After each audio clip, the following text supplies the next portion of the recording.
Chris, Bob, my friends, I hope this finds you well. Now, we did All Saints in the week, and I know some churches are celebrating All Saints today, but I've decided to go down a different road. So, Matthew 24, the Gospel reading from Matthew, it's an interesting one. We know lots of Jesus' talents and his many gifts, and we see Jesus' miracles as healing miracles quite often. Who can forget the blind man, or the man told, "Get up and walk, your faith has made you well," or the lady who was hemorrhaging, who touched his cloak. And yet here, in this gospel reading, which I will absolutely chuck in the comments, you don't need to worry about it, we see Jesus' gift of prophecy. And Jesus prophesies quite clearly the fall of the temple in Jerusalem. And of course, not surprisingly, that would actually go on to happen. It happened in AD 70, with what some scholars call the end of the Jewish era. But Jesus also prophesies the end of the world too. And this puts me in an old saying. It puts me in mind rather of an old saying. The saying that says, "Those who do not learn from the past are doomed to repeat it." My friends, we would be wise to learn from history. And we can learn a lot from history. We live in a present that is ever changing, of course. But then, why does Jesus tell us about the future? I can think of 3 reasons off the top of my head as to why Jesus would tell us the future. Firstly, it's so that we are not led astray by false prophets. Excuse me. There have been people attracted by the prophetic mutterings of seers since time immemorial. Who can remember the old, I'm sure my age now, I know, but who can remember the old lottery show with Mystic Meg on it? When she'd say, "The number 42 is lucky, and the winner will have dark hair." Okay. The number 42 is also the answer to the meaning of life if you read Hitchhiker's Guide to the Galaxy, but that's neither here nor there. In the late 19th century, though, I'm going to share with you a story now. In the late 19th century, in America, there was an absolute enthusiasm for prophecies concerning the actual date of Christ's return. The actual date that he would come back, the second coming, pinned down to the day. And it was actually Adventist leader William Miller, and it's his movement that we get the seeds of both the Jehovah's Witnesses and the Seventh-day Adventists from.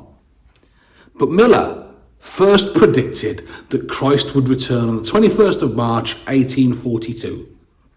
He then revised that date to April 3rd, 1843.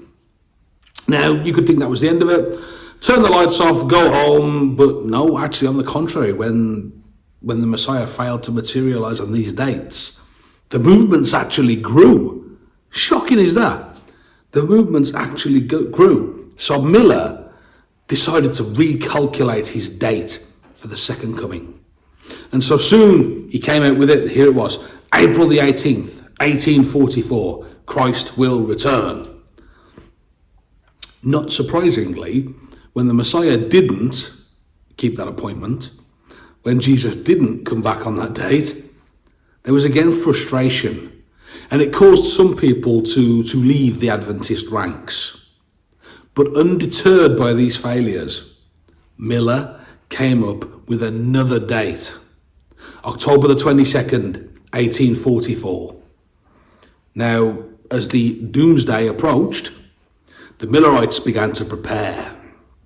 One account notes, and this is a quote, he says, "Fields were left unharvested, shops were closed, people quit their jobs, paid their debts, and freely gave their way all of their possessions with no thought of repayment." William Miller himself began to peddle white ascension robes to the faithful, many of whom they actually stood in freshly dug graves and waited for the Messiah to reappear. Now, as we all know, the second coming did not occur on the 22nd of April, 1844. Imagine being so invested in something that you leave everything. You quit your job, you give everything away, you wind your whole life up, only for nothing to happen. The only word I can think of there, in all honesty, is desolation. I imagine the world would seem suddenly very grey to someone at that position, that time. But my friends, Christ, he's eager to spare his followers the pain and the letdown of false prophets, and the very real sense, the very physical sense of loss and grief that accompanies it. Jesus tells us that we won't know when the Master returns. Just read the Gospel of Luke. The servant does not know on the date and time in which his master will return. And the sad truth is, my friends, that there are false prophets all around us every single day. Political figures who seem to have all the answers, all while tapping into people's basest instincts, all while tapping into the lowest common denominator. And then, of course, there's the billionaires whose wealth seems to qualify them to have an opinion on matters that they have absolutely no training in, no experience in whatsoever. Celebrities who use their platforms to further their own agenda and make their own star rise, as opposed to helping those young people that idolize them day in and day out. Influencers, social commentators, all those who seem to have all of the answers are false prophets. Of course, the second reason Christ gave us this prophecy was to remind the church that he wants us to keep his mission at the forefront of our thoughts, to not get distracted. One of the primary goals of the church, my friends, is to preach the message of the kingdom of God, not to be sidetracked. We need to keep our eyes on the ball. And it's so easy to be sidelined and sidetracked in this modern era of ours.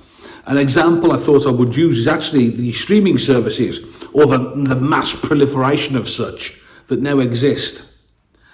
You want to watch that one movie you like? Yeah, you got to get Netflix.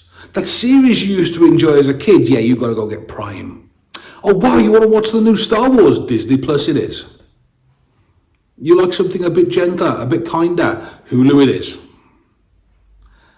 Everybody's got their own streaming service now. There's something out there to cater to every single personality. But the problem is, of course, they overlap. So what one has, one won't have. Hence, you need two. And the cost? Well, I mean, you want to look at it in monetary terms? They're between 7 and 10 quid a month, I think. But the point is this. It's easy to get drawn in. That initial cost slowly creeps up. Oh, it's only £6 a month. I spend that on coffee. Get the kids Disney Plus. Okay, cool, no problem. But you want to watch that movie you like, or that new series everybody's raving about. It's only £6 a month. We'll get Netflix. Those costs creep up. And before we know it, they're eating a massive, massive chunk of our budgets with which we have to try and live. And it's no different, my friends, than with our attention spans. We only have a finite amount of bandwidth. We only have a finite amount of effort. There's only so much we can do. We only have 24 hours in a day. So if we waste that bandwidth, if we waste that time, if we waste that effort that we've got, that attention span that we've got, if we waste it on things like that new series everybody's raving about. I'm not saying don't enjoy television, but what I'm saying is don't be distracted by side things. Don't lose sight of the goal. Don't lose the sight of what it is that Jesus wants for us. Of course, enjoy your TV. I do. I'm a massive telly addict, but what I'm saying is don't let those side things, those things that come at us from outside of the frame of reference, don't let them push us down to the point that we forget what Christ was trying to tell us. Love one another as I have loved you. And the third reason that I believe Jesus gave us the prophecy is so that we could be ready for events when they come. It's a bit like those boards on the motorway. You know, you're driving along and music's playing, you're singing away to yourself and chugging along, and then all of a sudden you'll see a sign up front that says, delays 30 miles ahead, queues likely, speed limit drops, speed limit goes up, men working in road, whatever. They warn us of things way before we get to them. So you can be chugging along, singing along to your Taylor Swift. I never have, I promise. But you're chugging along, singing along to your Taylor Swift or whatever, and all of a sudden you can think, oh, actually, hang on. That sign said there were queues here. Let's slow down. Let's be more aware. Many of those listening to Jesus' prophecy were going to live through that cataclysmic event, the destruction of the temple and of Jerusalem. And it wasn't a natural disaster, though. I know we may be thinking, oh, it was an earthquake or something. No, it wasn't a natural disaster. It was the Roman Empire. Who else? It was the Roman Empire. They began a terrible siege that lasted for 4 years. The city was defended by Jewish fanatics, warriors for God, and the Romans, they tried to starve the Jews out, and in the end, the inhabitants of the city resorted to cannibalism. It was terrible. It was a terrible, terrible affair. There's plenty of information out there. If you're interested in that sort of thing, I advise you go Google it. But in the end, there were close to 1 million people killed or captured, all told. That's a staggering amount. 1 million people killed or captured. And there's an interesting story from the 3rd century historian, if I can pronounce this right, Eusebius. He said that some of the Jewish Christians living in Jerusalem, they got out just before the siege. They got out and they ran to Pella, which is in the Transjordan region, I believe. They got out. Why? Why did they get out? Why did they run? Eusebius actually prostrates a reason. He gives us a reason. He said, they left in response to an oracle given by revelation. My friends, it's not a massive leap. They heard the prophecy of Jesus and thought, you know what, I'm not sticking around for this, I'm off. Soon as the signs kicked off, they were gone. In conclusion, my friends, because I know I've been talking for 14 minutes, Jesus gave us these prophecies so that we could not be led astray by false prophets. And we talked about those earlier. And remember, as the world shifts and changes around us, it's easy to be distracted. The church is called to preach the gospel of the kingdom and not to be caught with our minds on other things. It's easy to get distracted by repairs that need doing. It's easy to get distracted by the latest club that are taking on. It's easy to get distracted by the argument between old Uncle Bob and Frank who does the flowers. It's easy to get lost in church politics. It's easy to get lost in the battles that we face every single day as Christians. And finally, my friends, we need to be ready for the future. There will be an end to this world. It's a given. Whether it's tomorrow or whether it's around 5 billion years when our sun reaches the end of its life and expands. One of the wisest things I have ever heard is actually from a movie. It's from the Matrix trilogy. And the line is, everything that has a beginning has an end. I remember hearing that way back in whenever that one came out. I think it was 2000 and something. And I was still barely out of my teens. And I remember being sat one day and hearing that line, everything that has a beginning has an end. And I thought, oh my gosh. Because it's true, isn't it? And the good news though, my friends, even though we're talking about endings and things being done, the good news is we don't need to worry. Excuse me. It's in God's hands. It's always been in God's hands. It will always be in God's hands. However loudly and however many ways the world tries to distract us, God's hands will always have this. And so, my friends, let's not forget that. Because in the end, when it's all said and done, God has always been with us. His love is unfailing. His love is infinite. And guess what? It's freely given to each of us. We've just got to want it. God bless, my friends, and take care.